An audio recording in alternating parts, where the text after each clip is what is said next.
Chapter 8. How they left the island. And so, said Trumpkin, for as you've already realized, it was he who had been telling all of this story to the four children sitting on the grass in the ruined hall of Caraparavel.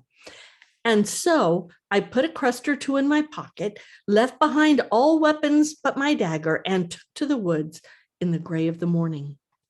I'd been plugging away for many hours when there came a sound that I'd never heard the like of in my born days. I won't forget that. The whole air was full of it, loud as thunder, but far longer, cool and sweet as music over water, but strong enough to shake the woods. And I said to myself, if that's not him, if that's not the horn, call me a rabbit. A moment later, I wondered why it hadn't been blown sooner. What time was it? Asked Edmund. Between 9 and 10 o'clock, said Trumpkin. Just when we were at the railway station, said all the children, and looked at one another with shiny eyes. Please go on, said Lucy to the dwarf. Well, as I was saying, I wondered, but I went on as hard as I could pelt. I kept on all night, and then when it was half light this morning, as if I'd no more sense than a giant, I risked the shortcut across the open country to cut off the big loop of the river and was caught, not by the army, but by the pompous old fool who had been in charge of a little castle, which is Meraz's last stronghold toward the coast. I needn't tell you that they got no true tale out of me, but I was a dwarf and that was enough. But lobsters and lollipops, it's a good thing that Schnitzel was a pompous fool. Anyone else would have run me right through then and there, but nothing would do for him, but short of a grand execution, sending me down to the ghosts in the full ceremonial way. And then this young lady, he nodded to Susan, does her bit of archery, and it was pretty shooting, let me tell you. And here we are. And without my armor for the course, of course they took that, he knocked out and refilled his pipe. Great Scott, said Peter. So it was the horn, your own horn, Sue? Then that dragged us all off of that platform yesterday morning? I can hardly believe it. And yet it all fits. I don't know why you shouldn't believe it, said Lucy, if you believe in magic at all. Aren't there lots of stories about magic forcing people out of one place, out of one world into another? I mean, when a magician in the Arabian Nights calls up the jinn, they has to come. We had to come just like that. Yes, said Peter, I suppose what makes it feel so queer is that in the stories, it's always someone in our world who does the calling. One doesn't really think about where the jinn came from. And now we know what it feels like for the jinn, said Edmund with a chuckle. Golly, it's a bit uncomfortable to know that we can be whistled for like that. It's worse than when Father says about living at the mercy of the telephone. But we want to be here, don't we, said Lucy, if Aslan wants us? Meanwhile, said the dwarf, what are we to do? I suppose I'd better go back to King Caspian and tell him no help has come. No help, said Susan. But it has worked, and we are here. Yes, to be sure. I see that, said the dwarf, whose pipe seemed to be blocked. At any rate, he made himself very busy cleaning it. But, well, I mean, but don't you see who we are? Shouted Lucy. You are stupid. I suppose you are the four children out of the old stories, said Trumpkin, and I'm very glad to meet you, of course. And it's very interesting, no doubt, but no offense. And he hesitated again. Do get on and say whatever it is you're going to say, said Edmund. Well, then, no offense, said Trumpkin, but the king and truffle hunter and Dr. Cornelius were expecting, well, if you see what I mean, to put it another way, I think they'd been imagining you as great warriors. And as it is, we're awfully fond of children and all that. But just at the moment, in the middle of a war, I'm sure you understand. You mean you think we're no good, said Edmund, getting red in the face. Now, pray don't be offended, and interrupted the dwarf. I assure you, my dear little friends, little from you is really a bit too much, said Edmund, jumping up. I suppose you don't believe we won the Battle of Brunne? Well, you can say what you like about me because I know. There's no good losing our tempers, said Peter. Let's fit him out with fresh armor and fix ourselves out from the treasure chamber, and we can talk after that. I don't quite see the point, began Edmund, but Lucy whispered in his ear, hadn't we better do what Peter says? He is the High King, and I think he has an idea.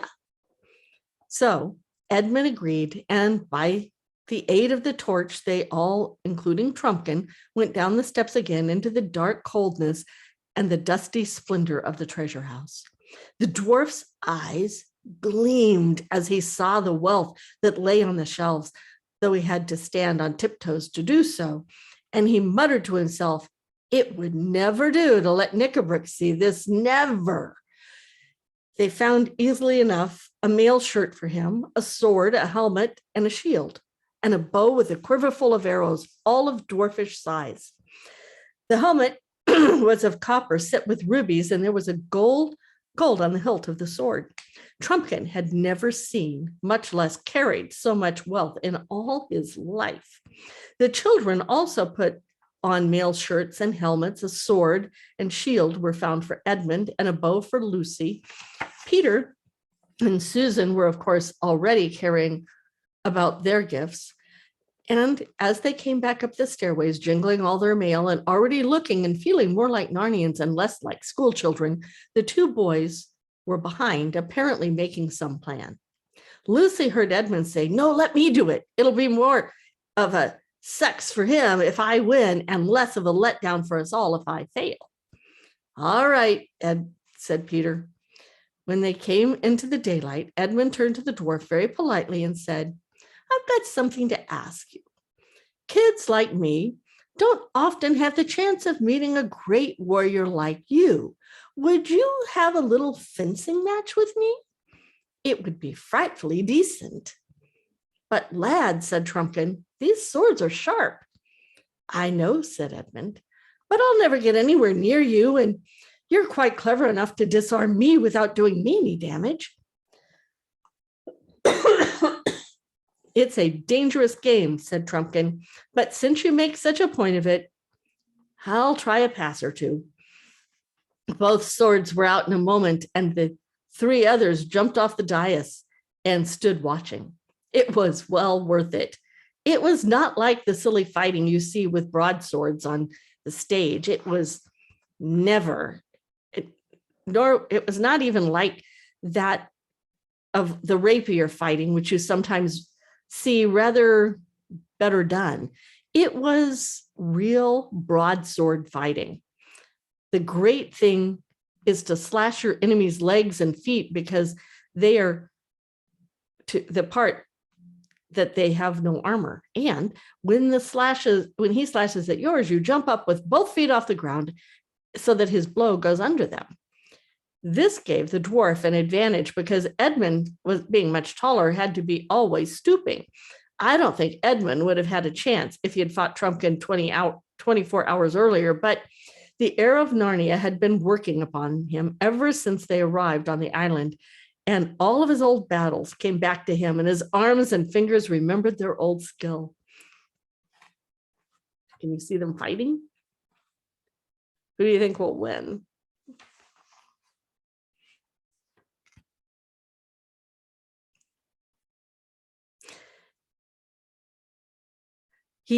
was King Edmund once more.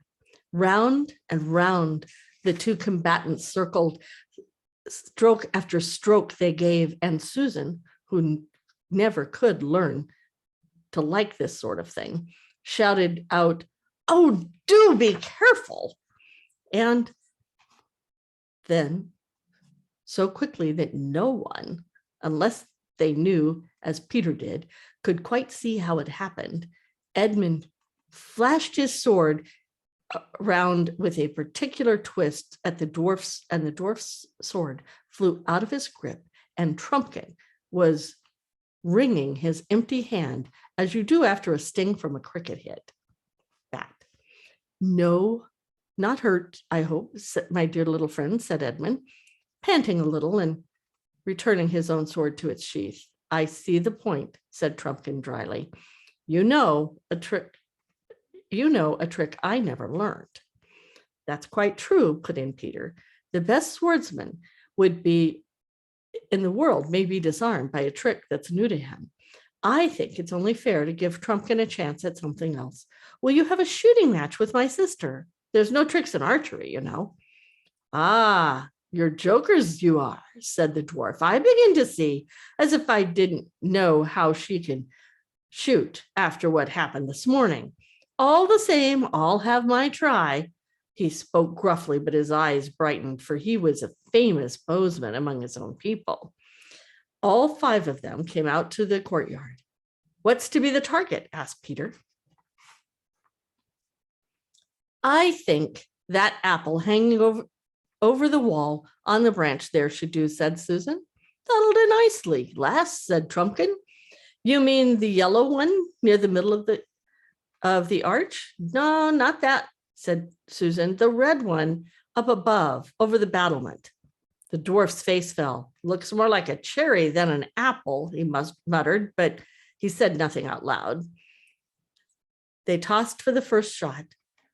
Greatly to the interest of Trumpkin, who had never seen a coin tossed before, and Susan lost.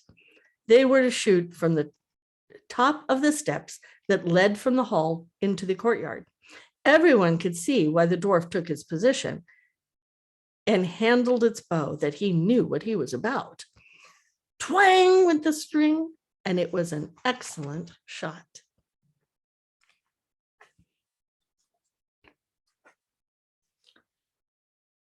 The tiny apple shook as the arrow passed, and a leaf came fluttering down. Then Susan went to the top of the steps and strung her bow.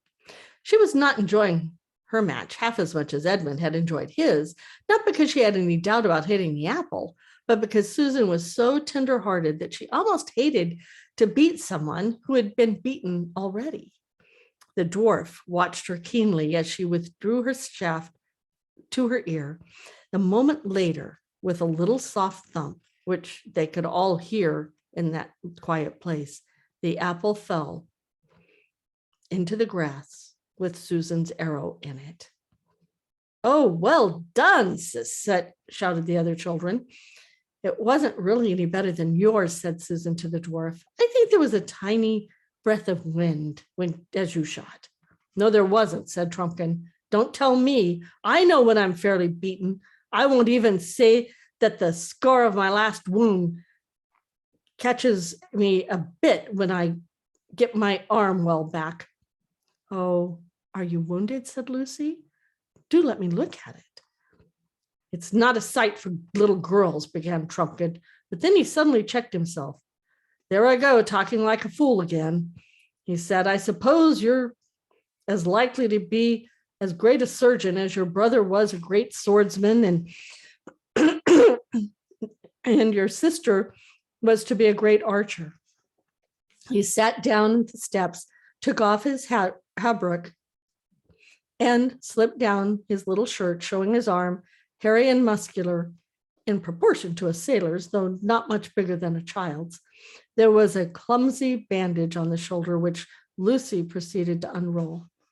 Underneath, excuse me, underneath the cut looked very nasty, and there was a good deal of swelling. "Oh, poor Trumpkin," said Lucy. "How horrid." Then they carefully dripped onto it one single drop of the cordial from her flask. Hello? Eh? What have you done? Said Trumpkin. But however he turned his head and squinted and whisked his beard to and fro, he couldn't quite see his own shoulder. Then he felt it as well as he could, getting his arms and fingers into very difficult positions, as you do when you're trying to scratch a place that's hard out of reach to itch, that itches. Then he swung his arm and raised it and tried his muscles and finally jumped to his feet, crying, "Giants and junipers! It's cured! It's as good as new." After that, he burst into a great laugh and said, "Well, I've made a fool of myself as ever. A dwarf did. No offense, I hope. My humble duty to your majesties all. Humble duty. And thanks for my life, my cure, my breakfast, and my lesson." The children all said it was quite all right, and not to mention it. "And now," said Peter, "if you're really decided to believe in us," "I have," said the dwarf. "It's quite clear what we have to do. We must join King Caspian at once." "The sooner the better," said Trumpkin. "My being such a fool has already wasted about an hour." "It's about 2 days' journey the way you came," said Peter. "For us, I mean. We can't walk all day and night like you dwarves." Then he turned to the others. "What Trumpkin calls Adam's How is obviously the stone table itself. You remember it was about half a day's march, a little less, from the down of the fords at Bruia. Bruni's Bridge, we call it," said Trumpkin. "There's no bridge in our time," said Peter. "And then from Bruna, to here was another day and a bit. We used to get home about tea time on the second day, going easily. Going hard, we could do the whole thing in a day and a half, perhaps. But remember, it's all woods now," said Trumpkin, "and there are enemies to dodge." "Look here," said Edmund. "Need we go by the same way that our dear little friend came?" "No more than that," said your majesties, "if you love me," said the dwarf. "No more of that." "Very well," said Edmund. "May I say our DLF?" "Oh, Edmund," said Susan, "don't keep on him like that." "That's all right, lass. I mean, your majesty," said Trumpkin with a chuckle. "A jibe won't raise a blister." After that, they often called him DLF, and they'd almost forgotten what it meant. "As I was saying," continued Edmund, "we needn't go that way. Why shouldn't we now a little south until we come to Glasswater Creek and now up it? That brings us behind the hill of the stone table, and we'll be safe while we're at sea. If we start at once, we can be at the head of the Glasswater before dark, get a few hours sleep, and be with Caspian pretty early tomorrow." "What a thing it is to know the coast," said Trumpkin. "None of us knows anything about Glasswater." "What about food?" said Susan. "Oh, we'll have to do with apples," said Lucy. "Do let's get on. We've done nothing yet, and we've been here already 2 days. And anyway, no one's going to have my hat for a fish basket again," said Edmund.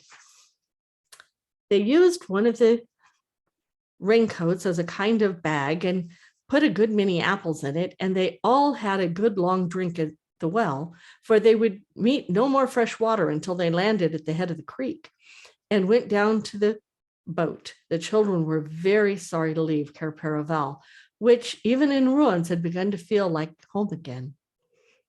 "The DLF had better steer," said Peter, "and Ed and I will take an oar each. Half a moment, though. We'd better take off our mail. We're going to be pretty warm before we're done. The girls had better be in the bows and shout directions to the DLF because he doesn't know the way. You better get us a fair way out until we pass the island." And soon the green wooded coast of the island was falling away behind them, and its little bays and headlands were beginning to look flatter, and the boat was rising and falling in the gentle swell. The sea began to grow bigger around them, and in the distance, bluer, but close around the boat, it was green and bubbly. Everything smelled salt, and there was no noise except swishing of water and the clop of water against the side, and the splash of the oars and the jolting noise of the rowlocks. The sun grew hot. It was delightful for Lucy and Susan. In the bows, bending over the edge and trying to get their hands into the sea, which they could never quite reach. The bottom, mostly pure, pale sand, but with occasional patches of pure seaweed, purple seaweed, could be seen beneath them. It's like old times, said Lucy. Don't you remember the voyage to Tribenthia and Galma and the Seven Isles and the Lone Islands? Yes, said Susan, and our great ship, this Splendor Highling, and with a swan's head at her prow and a carved swan's wing coming back almost to her waist. Yeah, and the silken sails and the great stern lanterns and the feasts on the poop and the musicians. Do you remember when we had the musicians up in the rigging playing flutes so that it sounded like music out of the sky? Presently, Susan stood over Edmund's oar, and he came forward to join Lucy. They had passed the island now and stood closer in the shore, all wooded and deserted. They would have thought it very pretty if they had not remembered the time when it was open and breezy and full of merry friends. Phew, this is grueling work, said Peter. Can't I row for a bit, said Lucy. The oars are too big for you, said Peter shortly, not because he was cross, but because he'd had no strength, to spare for talking. And that's the end of chapter 8.